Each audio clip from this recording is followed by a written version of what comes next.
শেখ হাসিনার গতকালকের সংবাদ সম্মেলন এবং সেটা নিয়ে বিশ্ব মিডিয়ায় তোলপাড় তখন বাংলাদেশের সমস্ত গণমাধ্যমে এটা নিয়ে কোনো ধরনের কোনো খবর না হওয়া, এটা সরকারের এক ধরনের সফলতা হিসেবে আমরা যখন দেখছি, যদিও সেই সফলতাটা গণতন্ত্রের জন্য সুন্দর কিনা সেই প্রশ্ন হয়তো উঠবে, এখন না উঠলে হয়তো ভবিষ্যতে উঠবে। সে যাই হোক, বাংলাদেশ এতে ক্ষুব্ধ হয়েছে এবং কোনো ধরনের রাগঢাক না করে বাংলাদেশ সরকার সেই ক্ষুব্ধ প্রতিক্রিয়া ব্যক্ত করেছে এবং সেই ক্ষুব্ধ প্রতিক্রিয়ার ভাষা আমার মনে হয়েছে ভারতের দিকে এক ধরনের হুঁশিয়ারি উচ্চারণ করা। কি বলছে বাংলাদেশ সরকার? বিডি নিউজ 24-এর এই শিরোনামটা আগে দেখে নিন, তারপরে ওই ব্যাপারে যাব। বিডি নিউজ বলছে, দিল্লিতে হাসিনার বক্তব্যে ঢাকার ক্ষুব্ধ প্রতিক্রিয়া। এবং এই খবর যখন তারা দিচ্ছে তখন আমরা চলুন এই ব্যাপারে যে প্রেস রিলিজ দেওয়া হয়েছে, যে বক্তব্য দেওয়া হয়েছে, সেই বক্তব্যটা একটু আমরা দেখে নিই। বাংলাদেশ সরকারের প্রেস রিলিজটা দেখে নিন, ইংরেজিতে দেওয়া হয়েছে এবং সেখানে লেখা হয়েছে, নয়াদিল্লিতে অবস্থানরত পলাতক ও দণ্ডপ্রাপ্ত গণহত্যায় অভিযুক্ত শেখ হাসিনাকে আজ সন্ধ্যায় গণমাধ্যমের সাথে সরাসরি কথা বলার সুযোগ দেওয়ায় বাংলাদেশ তীব্র ক্ষোভ প্রকাশ করছে। সেখানে তিনি এবং তার সহযোগীরা বাংলাদেশ রাষ্ট্র ও জনগণের বিরুদ্ধে বিষোদ্গার করেছেন। বলা হচ্ছে যে জনগণের বিরুদ্ধে শেখ হাসিনা বিষোদ্গার করেছেন। দ্বিপাক্ষিক সম্পর্ক পুনর্গঠনের ক্ষেত্রে এই ধরনের আয়োজনের সম্ভাব্য প্রভাব সম্পর্কে ভারত সরকারকে আগেই উদ্বেগ জানানো সত্ত্বেও এই প্রকাশ্য অনুষ্ঠানটি আয়োজনের অনুমতি দেওয়ায় ঢাকা গভীর দুঃখ প্রকাশ করছে। কোনো রাগঢাক ছাড়াই কিন্তু স্বীকার করা হচ্ছে যে আগে এই ব্যাপারে উদ্বেগ জানানো হয়েছিল। যেদিন বাংলাদেশের জনগণ জুলাই বিপ্লবের দ্বিতীয় বার্ষিকী পালন করছে, ঠিক সেদিন ভারতের মাটিতে শেখ হাসিনার এই কথোপকথন বাংলাদেশের সার্বভৌমত্বের প্রতি অবমাননা এবং জুলাই বিপ্লবের শহীদদের প্রতি চরম অপমান হিসেবে গণ্য হচ্ছে। জুলাই আগস্ট 2024-এ ফ্যাসিবাদী সরকারের হাতে শিশুসহ নিরপরাধ সাধারণ মানুষের নৃশংস হত্যাকাণ্ডের মতো জাতিসংঘ কর্তৃক স্বীকৃত ও প্রতিষ্ঠিত সত্যকে অস্বীকার করা, পলাতক ও দণ্ডপ্রাপ্ত গণহত্যাকারী হাসিনা এবং তার অপরাধী সহযোগীদের ইতিহাসের গতিপথ উল্টে দেওয়ার এক ব্যর্থ প্রচেষ্টা মাত্র। এই প্রচেষ্টা, শেখ হাসিনার এই প্রচেষ্টাকে সরকার বলছে এটা একটা ব্যর্থ প্রচেষ্টা।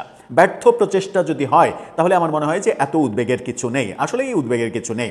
আমার মনে হয় যে এটা নিয়ে এত বেশি কথা না বললেই ভালো হয়। যত কথা বলবেন তত বেশি গুরুত্ব দেওয়া হবে, আর গুরুত্ব দেওয়া মানেই উদ্বেগ। এরপরে বলা হচ্ছে, বাংলাদেশের জনগণ অতীতেও এমন জঘন্য প্রচেষ্টাকে প্রত্যাখ্যান করেছে এবং এখনও তা অব্যাহত রেখেছে। জুলাই বিপ্লবের চেতনা ধারণ করে আমাদের জনগণ দৃঢ় সংকল্পবদ্ধ যে জাতি আর কখনোই ফ্যাসিবাদের সেই অন্ধকার যুগে ফিরে যাবে না এবং বাংলাদেশ কখনোই অন্য কোনো রাষ্ট্রের অনুগত বা ক্লায়েন্ট স্টেটে পরিণত হবে না। এখানে কিন্তু বেশ ভয়াবহ শব্দ উচ্চারণ করা হয়েছে। বলা হচ্ছে যে অন্য কোনো রাষ্ট্রের অনুগত বা ক্লায়েন্ট স্টেটে পরিণত হবে না। তার মানে বাংলাদেশ কি এতদিন কোনো রাষ্ট্রের ক্লায়েন্ট স্টেট ছিল? প্রশ্নটা উঠবে। এরপরে বলা হচ্ছে, দণ্ডপ্রাপ্ত গণহত্যাকারী হাসিনা এবং তার মাফিয়া চক্রের জন্য বাংলাদেশের রাজনীতিতে আর কোনো স্থান হবে না। এটাও কিন্তু একটা বড় বার্তা। অর্থাৎ সরকার জানাচ্ছে শেখ হাসিনার বাংলাদেশের রাজনীতিতে তার এবং তার বাহিনীর, তার দোসরদের কোনো জায়গা হবে না। তার মানে বাংলাদেশ সরকার আন্তর্জাতিকভাবে বলেই দিল যে শেখ হাসিনা এবং তার দল বাংলাদেশে আর রাজনীতি করতে পারবে না। এটা কিন্তু একেবারে লিখিত বক্তব্য। বাংলাদেশ ভারতের সাথে সার্বভৌম সমতা, পারস্পরিক শ্রদ্ধা, একে অপরের অভ্যন্তরীণ বিষয়ে হস্তক্ষেপ না করা এবং জাতীয় মর্যাদার ভিত্তিতে একটি গঠনমূলক, পারস্পরিকভাবে লাভজনক ও ভবিষ্যৎমুখী সম্পর্ক বজায় রাখতে আগ্রহী। অত্যন্ত দুঃখজনক যে 2013 সালে স্বাক্ষরিত প্রত্যর্পণ চুক্তির আওতায় দণ্ডপ্রাপ্ত অপরাধী হাসিনাকে বাংলাদেশে ফেরত পাঠানোর জন্য ভারত সরকারের কাছে বারবার অনুরোধ করা সত্ত্বেও এখন পর্যন্ত কোনো সাড়া পাওয়া যায়নি। এখানেও স্বীকার করা হচ্ছে ভারত সরকারকে বারবার অনুরোধ করা হয়েছে। এর বিপরীতে যে কোনো অজুহাতে তাকে গণমাধ্যমের সাথে প্রকাশ্যে কথা বলার সুযোগ দেওয়াটা আমাদের জনগণের আবেগের জন্য অত্যন্ত বেদনাদায়ক এবং বাংলাদেশ ও ভারতের মধ্যে সৌহার্দ্যপূর্ণ দ্বিপাক্ষিক সম্পর্ক উন্নয়নের ক্ষেত্রে ক্ষতিকর। এখানে বাংলাদেশ ভারত সম্পর্ক প্রভাবিত হবে এবং এই সম্পর্ক ভালোর দিকে যাবে না, সেই হুঁশিয়ারিও দেওয়া হয়েছে। এই প্রেস বিজ্ঞপ্তিটা অনেক বেশি কঠিন ভাষায় লেখা হয়েছে। এই ধরনের কূটনৈতিক ব্যাপারে, আন্তর্জাতিক ব্যাপারে সাধারণত কাজগুলো তো পররাষ্ট্র মন্ত্রণালয়ের হয়।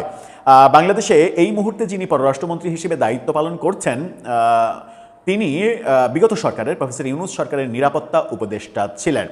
প্রফেসর ইউনূস সরকারের আমলে ভারতের ব্যাপারে যে ধরনের ভাষা, মানে তীব্র ভাষা, শক্ত শক্ত ভাষা ব্যবহার করা হয়েছে, এই ক্ষেত্রেও আমরা দেখছি যে সেরকম তীব্র হুঁশিয়ারি, শক্ত বাক্য, শক্ত শব্দ ব্যবহার করা হয়েছে।